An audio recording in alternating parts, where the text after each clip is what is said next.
continuando con esta información de los activos y vamos a ver su correcto tratamiento contable y su correcto tratamiento fiscal.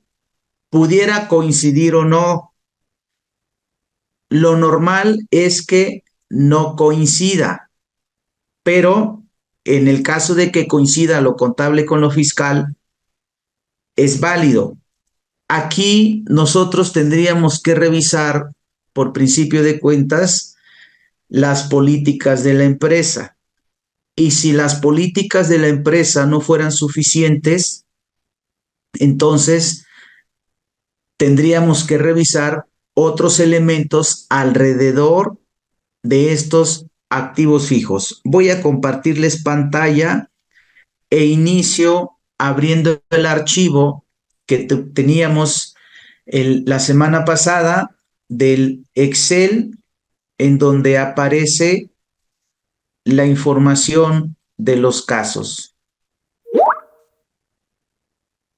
La semana pasada, estas son anotaciones que acabo de hacer, ahorita les voy a comentar. La semana pasada estuvimos trabajando con este archivo. Esto lo hicimos en función de la fecha de compra y del proveedor al que se lo compramos. Entonces fuimos aquí coloreando, por ejemplo, el 9 de noviembre compramos 6 escritorios y 6 sillas, cada uno con valor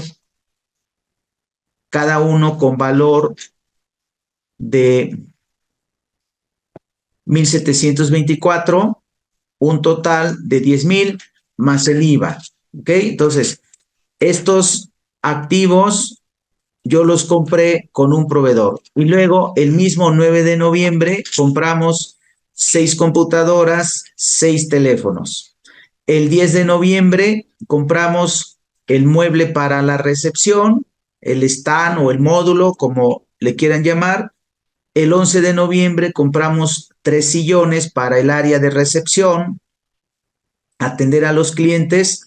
El 14 de noviembre, compramos una pantalla de TV para la recepción.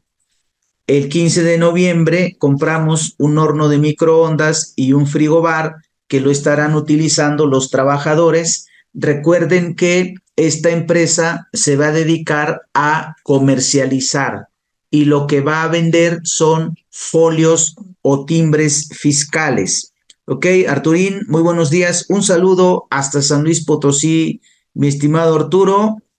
Un saludo hasta San Luis Potosí. Entonces, esta empresa se va a dedicar a comprar y vender. Puede ser cualquier producto, pero en el caso específico de esta empresa son folios para el timbrado, que ustedes saben que para poder emitir un CFDI tenemos tres opciones que pudieran convertirse en 4, ¿no? La primera opción, los pongo en el contexto. Esto es muy importante para que nosotros iniciemos la contabilización. Tenemos que escarbar sobre la actividad de la empresa. ¿Qué va a hacer? ¿Cómo lo va a hacer? ¿Con quiénes lo va a hacer? ¿Con qué elementos lo va a hacer? ¿Cómo lo va a vender? Porque toda intención de una empresa lucrativa o de una empresa con un fin preponderantemente económico, pues es justamente vender algo para generar una ganancia que puede ser un lucro o puede ser simplemente una utilidad. Y habrán casos en los que el objetivo no sea generar una ganancia o un lucro, sino simplemente prestar un servicio, pero esas serían las asociaciones civiles bajo ciertos requisitos de la ley del impuesto sobre la renta, la situación económica y la situación fiscal. Pero en este caso, una empresa prestadora de servicios, pues su fin es preponderantemente económico, aunque no lucrativo.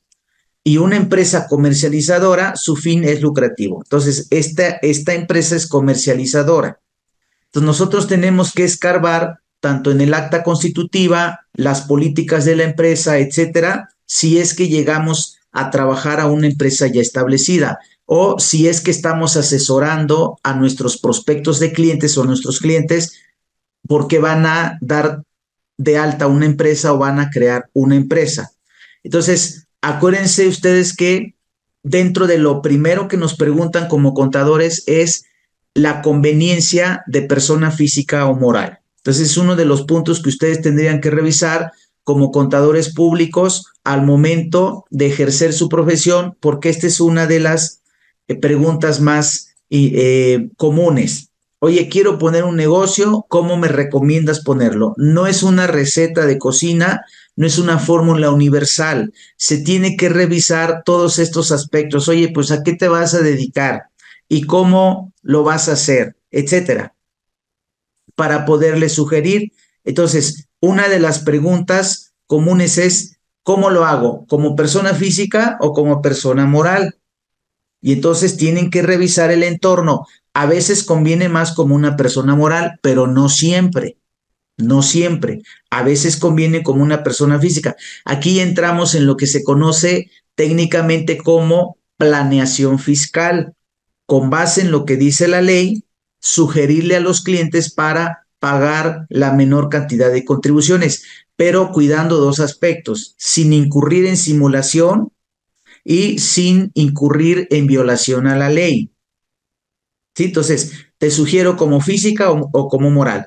En el caso que decidamos como persona moral, ¿qué tipo de persona moral? Porque tendremos tres: asociación, sociedad, asociación civil, sociedad civil o sociedad mercantil. Sociedad mercantil en la ley, reguladas en la Ley General de Sociedades Mercantiles. Entonces, sociedad mercantil, yo les mostraba la clase pasada 7 tipos que vienen en el artículo primero de la Ley General de Sociedades Mercantiles, y tenemos la sociedad anónima, la SDRL, comandita simple, comandita por acciones, cooperativa de producción, acciones simplificada y la sociedad en nombre colectivo, de las cuales, aunque aparecen vigentes en la ley, hay sociedades o tipos de sociedades que prácticamente han quedado en desuso. La sociedad en nombre colectivo, la sociedad en comandita simple. En algunas ocasiones se encontrarán sociedad en comandita por acciones.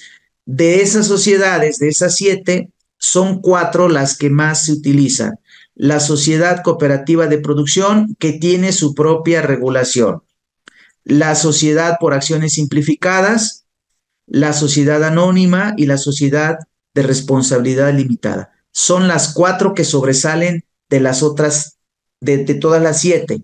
Y de esas 4 hay 2 que son de mayor demanda, la sociedad anónima y la sociedad de responsabilidad limitada. En ambos casos, el tratamiento fiscal es el mismo, dependiendo del monto de sus ingresos y de ciertas condiciones para contribuir como reciclo o como persona moral del régimen general. Pero la diferencia legal, la diferencia jurídica entre una SDRL y una SA, sustancialmente no es la responsabilidad de los socios, porque en ambos casos los socios o accionistas solamente tienen la responsabilidad de aportar el capital que suscribieron, es decir, de pagar sus acciones o sus partes sociales. Entonces, en ambos casos la responsabilidad es limitada. Entonces, la diferencia en realidad no está allí. La diferencia en realidad está en la forma en la que se pueden atraer nuevos socios. Esa es la verdadera diferencia entre una SDRL y una SA. Una SDRL, para que entre un nuevo socio, los demás tienen que estar de acuerdo. Una SA, cualquier accionista puede vender sus acciones al que quiera. ¿Sí? Entonces, esa es la verdadera diferencia. Es decir, una SDRL está orientada a un negocio familiar, porque la familia no admite que entren socios que no tengan que ver con ella. Por lo tanto, si un socio que es hijo quiere que entre su cuñado, tendrá que pedir autorización a los demás miembros de la familia, porque pues su cuñado es familiar suyo, pero no de los demás. ¿Sí? En una SA no. En una SA el hijo, que es accionista, le vende sus acciones al cuñado y la empresa ya tiene un nuevo socio, aunque los demás no estén de acuerdo. Por eso se llama sociedad anónima, porque no importa quiénes entran. Y la otra, que me parece que el nombre sociedad de responsabilidad limitada hiciera pensar que la sociedad anónima no es de responsabilidad limitada. Sí lo es. Ambas son sociedades de responsabilidad limitada, pero la diferencia básica jurídica estriba en eso. La diferencia fiscal no hay. No hay. Entonces, primero, física o moral. Segundo, ya me dijiste moral. ¿Qué tipo de sociedad? En este caso es una sociedad anónima y se va a dedicar a comercializar. Su fin es lucrativo. Entonces, tenemos nosotros que revisar esta información para ir dejando en claro las políticas que vamos a ir creando o si ya llegamos a una empresa creada, las políticas que vamos a ir sugiriendo o que vamos a ir creando y las políticas que vamos a ir eliminando. Entonces, en el caso de los activos fijos, tenemos que, para la depreciación,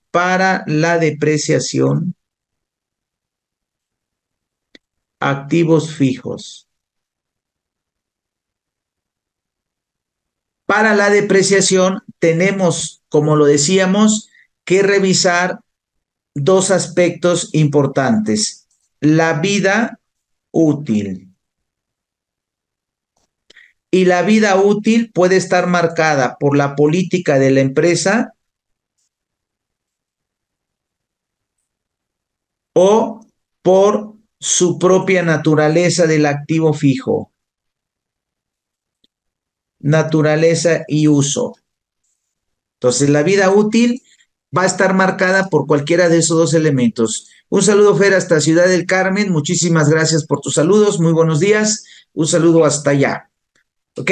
Entonces, la vida útil de un activo fijo es necesario para que nosotros generemos el tema de la depreciación. Yo voy a la norma para mostrarles esto. Es la NIF C6 que se llama propiedades, planta y equipo, para irles mostrando el sustento que ustedes debieran de tener cuando se encuentren ante este tipo de operaciones, de transacciones o de registros contables. La NIF C6, que se llama propiedades, planta y equipo.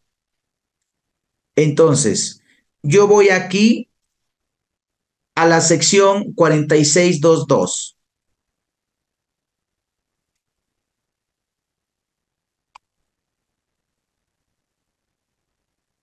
Esta es la sección 44, aquí está, 46, norma general, y esta es la 46.2, normas aplicables a la depreciación. Y nos vamos 46.2.2. Monto depreciable, ¿cuánto vas a depreciar? Ya compramos el activo, ya lo contabilizamos. ¿Cuánto nos costó? Aquí está. Es importante que ustedes también revisen lo que se considera como costo de adquisición de este activo. En este caso, pues, es lo total, la totalidad que yo pagué y ya vinieron y me lo dejaron aquí. Y en realidad no tiene ningún costo para mí que yo lo acomode, que yo acomode la pantalla, queda empotrada ahí con su base, que yo acomode los escritorios, en realidad no tiene ningún costo. Pero si yo tuviera que hacer algo, por ejemplo, que yo compro una maquinaria y tengo que adecuar el lugar, tengo que mandar a poner más concreto porque el piso que tiene se va a romper, tengo que mandar a poner la instalación eléctrica, tengo que mandar a ponerle una ventilación. Todos esos costos forman parte del costo de adquisición del bien. No nada más lo que me costó según factura, sino los otros gastos que yo vaya generando. Oye, para que tú puedas tener esa máquina aquí, necesitas un permiso especial y te cuesta pagar derechos. Entonces, todo eso es parte del costo de adquisición. Entonces, para la depreciación dice, el monto depreciable de un componente. Acuérdense que según la norma, nosotros tenemos que dividir el activo fijo en componentes. ¿Por qué razón? Porque pudieran tener una vida útil, o vamos a llamarlo una duración diferente. Por ejemplo, en un auto prácticamente la carrocería tiene una vida útil distinta al motor. Por supuesto que va a depender del uso y del mantenimiento que se le dé, pero por regla general no dura lo mismo un motor que la carrocería. Entonces hay dos elementos que ustedes deben considerar para determinar los componentes del activo. Primero, la proporción del monto, porque a lo mejor me pudieran decir, y es una idea muy común que surge al pensar en un auto, oye, las llantas se desgastan mucho más rápido que la carrocería y el motor. Sí, pero aquí lo que tendríamos que considerar, qué valor representan las 4 llantas respecto del total del auto.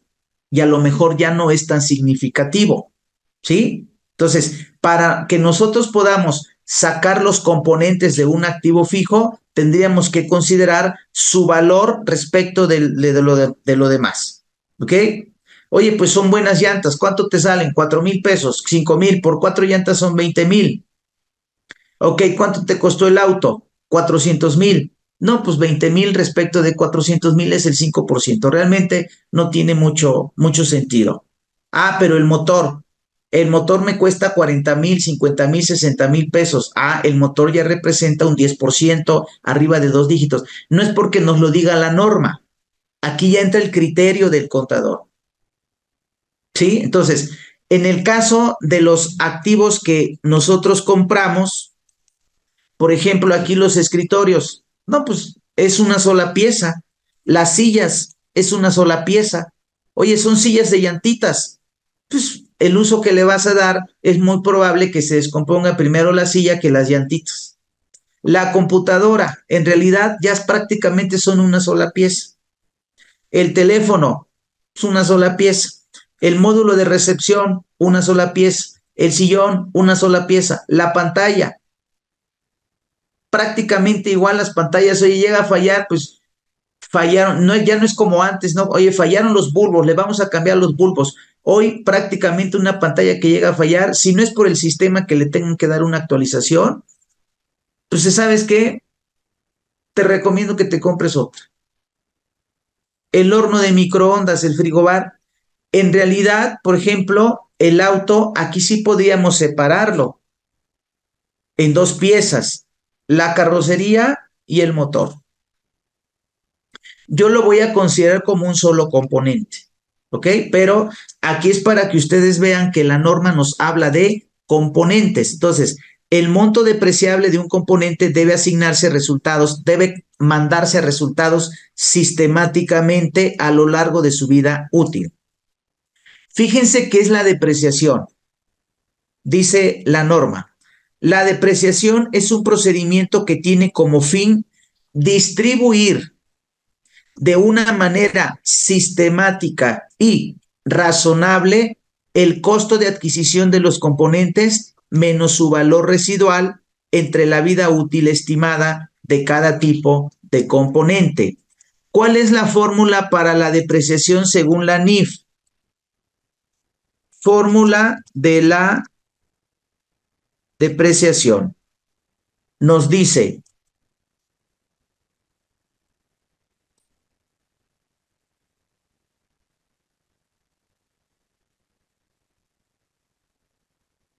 es igual a el costo de adquisición menos su valor residual. ¿Qué es el valor residual? El precio al que estimas venderlo una vez que ya no te sirva. ¿De acuerdo? Aunque sea como fierro viejo, lo vas a vender. ¿Ok? Aunque sea en esas camionetas se compran lavadoras, estufas, aunque sea 50 pesos te van a dar. Y aquí esta información, como yo les decía, se obtiene a través de distintas fuentes. Tenemos que investigar, por ejemplo, oye, un auto, pues en la misma agencia. Esta ya no es tarea del contador, El contador debe de pedirle al cliente o a la empresa, oye, alguien que me dé esta información. Y el contador tiene que hacer valer su lugar. Ah, pues contador, hazlo tú. Oye, es que yo no estudié para eso y no es que yo no lo quiera hacer, yo me puedo equivocar. No es tanto que yo diga de manera soberbia, eso yo no es un trabajo para mí porque yo estoy en otro nivel, no, sino que cuando yo te digo yo no estudié para eso, me refiero a que yo puedo estar sacando una información errónea. Entonces, se necesita una persona que tenga cierto feeling, cierto expertise en eso. Y uno de las herramientas a las que podemos recurrir, por ejemplo, en el caso del auto es la agencia, ¿no? Bueno, entonces dice, su costo de adquisición menos su valor residual, dice, entre su vida útil, entre su vida útil. Ahí está.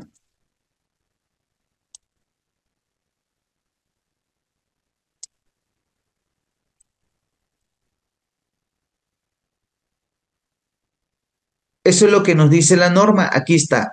La depreciación es un procedimiento que tiene como fin distribuir de una manera sistemática y razonable el costo de adquisición de los componentes menos su valor residual entre la vida útil estimada de cada tipo de componente. Por lo tanto, la depreciación es un proceso de distribución y no de valuación. La valuación ya la tengo.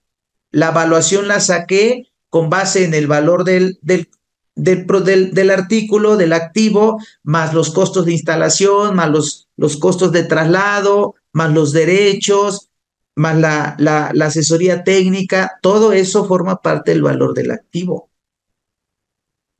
Entonces, la depreciación no es que vas a evaluar, la depreciación es que vas a repartir el costo de adquisición, ¿sí? Es decir, si esa máquina te va a servir para varios años, distribuye su precio entre esos años. Ah, pero ese precio que te costó, quítale el precio al que estimas venderlo y la diferencia es la que vas a repartir. Esa es la depreciación. Repartir el costo de adquisición entre la vida útil. ¿Sí? Ahora, el valor residual y la vida útil de un componente deben revisarse como mínimo al término de cada año.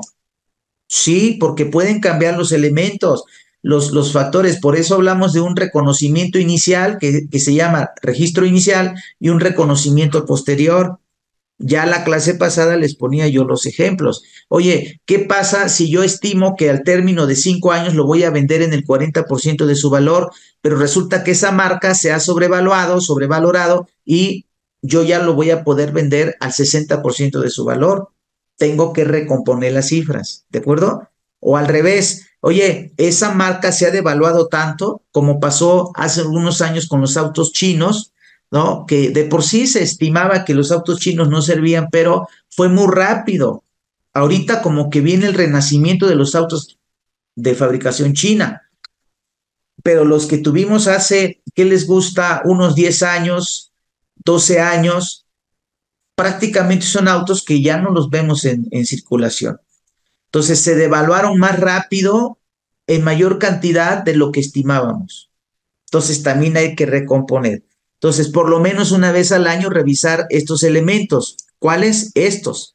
El valor residual y la vida útil, porque el costo de adquisición eso ya no cambia, pero el valor residual y la vida útil sí puede cambiar. Bueno, por lo menos cada año.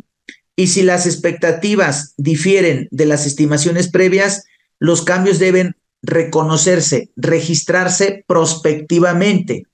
Es decir, no debes afectar lo atrasado. Retrospectivamente no. De aquí en adelante haces la corrección. ¿Sí?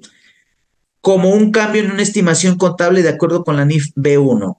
La depreciación debe registrarse incluso si el componente tiene un valor razonable que exceda en algún momento su valor neto en libros, siempre y cuando el valor residual del componente no supere el valor neto en libros del mismo. El monto depreciable de un componente debe determinarse después de disminuir su costo de adquisición a su costo de adquisición su valor residual. Entonces, costo de adquisición menos valor residual. En ocasiones, el valor residual de un componente a menudo es insignificante y por tanto irrelevante en el cálculo del monto depreciable. Sí, porque hay casos en los que me dicen, contador, es que yo ese escritorio lo voy a tener hasta que ya no sirva. Ah, bueno, pues vamos a estimarle más o menos, de acuerdo al uso que le vas a dar, ese escritorio te va a durar 20 años. Te costó 10,000, 10,000 entre 20. Oye, el valor residual, pues prácticamente cero, ¿sí? El valor residual prácticamente cero. Es más, voy a pagar para que se lo lleven. Ah, pues tú vas a depreciar menos del valor del costo de adquisición, ¿ok? El valor residual de un componente puede aumentar hasta igualar o superar su valor neto en libros. Si esto sucediese, el cargo por depreciación del componente debe ser nulo. Ya no vas a mandar nada a resultado, pues ya rebasó, a menos que y hasta que ese valor residual disminuya posteriormente y se haga menor que el valor neto en libros. Si el valor residual de un componente excede a su valor neto en libros, no debe reconocerse una plusvalía de su valor. Ahora fíjense, ya vimos cómo vamos a calcular la depreciación contable. La fiscal no se llama depreciación, se llama deducción y no se hace con base en las NIF. Ahora, ¿durante qué tiempo? Ah, fíjense, periodo a partir de cuándo, periodo de depreciación. La depreciación de un componente debe calcularse sobre bases y métodos consistentes a partir de la fecha en que esté disponible para su uso. ¿A partir de cuándo voy a empezar a depreciar los activos? A partir de cuando estén disponibles para su uso, aunque no los estés usando, aunque no los estés usando, ¿sí? A partir de cuando está disponible para su uso. ¿Eso qué significa? Dice, esto es cuando se encuentre en la ubicación y en las condiciones necesarias para operar de la forma prevista por la administración. Oye, ya me entregaron el auto. ¿Dónde está? Aquí está afuerita. Ya cualquier vendedor lo puede agarrar. A partir de hoy ya lo empiezo a depreciar. A diferencia de fiscal. ¿De acuerdo? Entonces, fíjense aquí. La depreciación de un componente debe cesar, debe terminar en la fecha más temprana entre aquella en que el componente se clasifique como destinado a ser vendido, de acuerdo con la NIF, y la fecha en que se produzca su baja, la más cercana, ¿sí? El periodo de depreciación es a partir de cuando está disponible para su uso y hasta la fecha en que lo das de baja o lo vendes. Ese periodo, lo más cercano. Por tanto, la depreciación no debe cesar cuando el componente esté sin utilizar. Fíjense, oye, la máquina ahí está parada, pues sí, se sigue depreciando, pero no la estoy usando. La depreciación no cesa. No debe cesar cuando el componente esté sin utilizar o se haya retirado del uso activo, a menos que se encuentre depreciado por completo. Sin embargo, si se utilizan métodos de depreciación en función a la actividad, el cargo por la depreciación debe ser nulo cuando no haya actividad. Ahorita les platico de los métodos de depreciación. Bueno, la entidad obtiene los beneficios económicos futuros de un componente principalmente a través de su uso. Sin embargo, otros factores como la obsolescencia técnica, por razones de seguridad, de índole ambiental o comercial y el deterioro natural producido por la falta de uso del bien, producen a menudo una disminución en la cuantía de los beneficios económicos que cabría esperar. Consecuentemente, para determinar la vida útil, deben tomarse en cuenta todos los factores siguientes. ¿Sí? Esto que dijimos, la vida útil. ¿Qué debemos considerar para calcular la vida útil? Dice, la utilización prevista del componente. ¿Cuántos años lo vas a usar? El uso se evalúa por referencia a la capacidad del componente o el producto físico que se espera de él. Sí, por ejemplo, yo me compro una impresora y el mismo fabricante ahí dice, esta impresora te da para imprimir tantas hojas por minuto durante 4 años. Ah, pues ahí está. ¿Sí? Otro factor que debemos considerar, el desgaste físico esperado, que depende de factores operativos tales como el número de turnos de trabajo de uso del componente, el programa de reparaciones y mantenimiento, el grado de cuidado y conservación mientras el componente no esté siendo utilizado. La obsolescencia técnica. Una computadora, aunque le des mantenimiento, aunque la cuides mucho, aunque la tengas todavía en su empaque, por el transcurso de los años, pierde su valor, aunque esté nueva. Por razones de seguridad, puede ser que algún activo hoy tenga problemas porque alguna ley cambió, etcétera, ya es más inseguro su uso, perdió su valor. De índole ambiental o comercial, sí, puede ser que alguna técnica, alguna disposición ecológica ya impida que yo siga usando ese auto. Por ejemplo, hoy tenemos el tema de los híbridos, contaminan menos, o los 100% eléctricos. Procedente de los cambios o mejoras en la producción o de los cambios en la demanda del mercado de los productos. Los límites legales o restricciones similares. La vida útil de un componente debe definirse en términos de la utilidad que se espera que aporte a la entidad. Y tenemos acá método de depreciación. Ya estamos en el párrafo 46.2.4. Dice, el método de depreciación utilizado debe reflejar el patrón con base en el cual se espera que la entidad consuma los beneficios económicos del componente. Son varios métodos. Dice, el método de depreciación aplicado a un componente debe revisarse como mínimo al término de cada año y solo cuando hubiera ocurrido un cambio importante en el patrón esperado de consumo.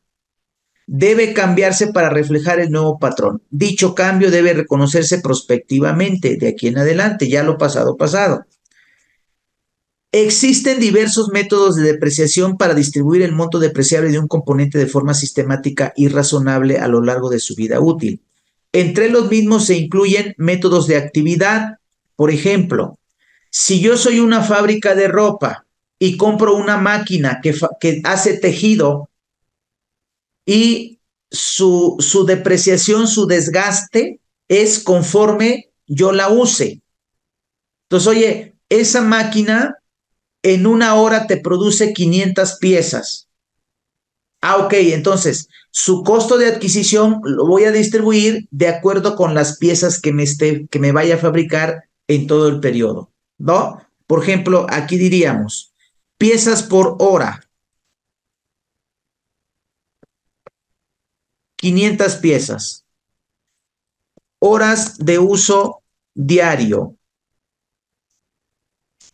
Son 2 jornadas de 8 horas, 16.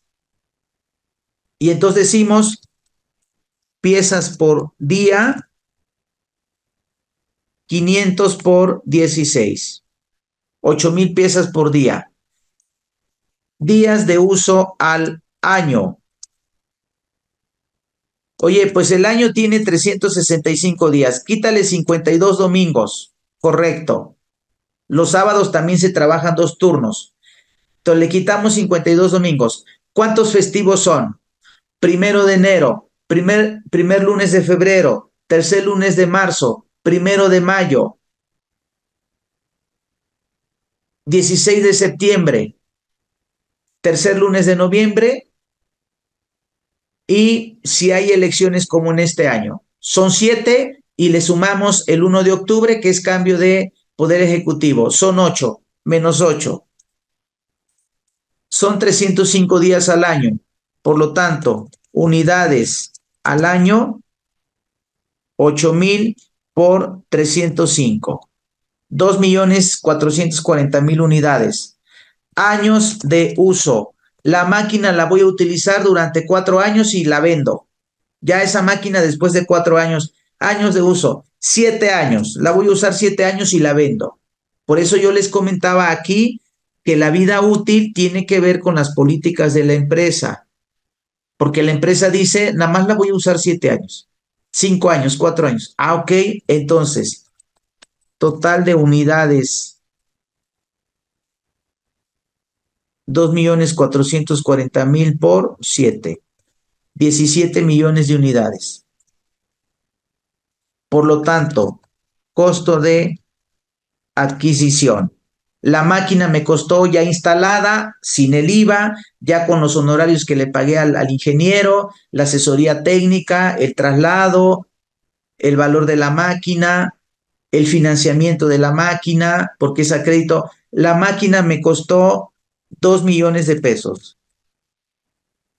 Correcto. Entonces, ¿cuánto es la depreciación por unidad?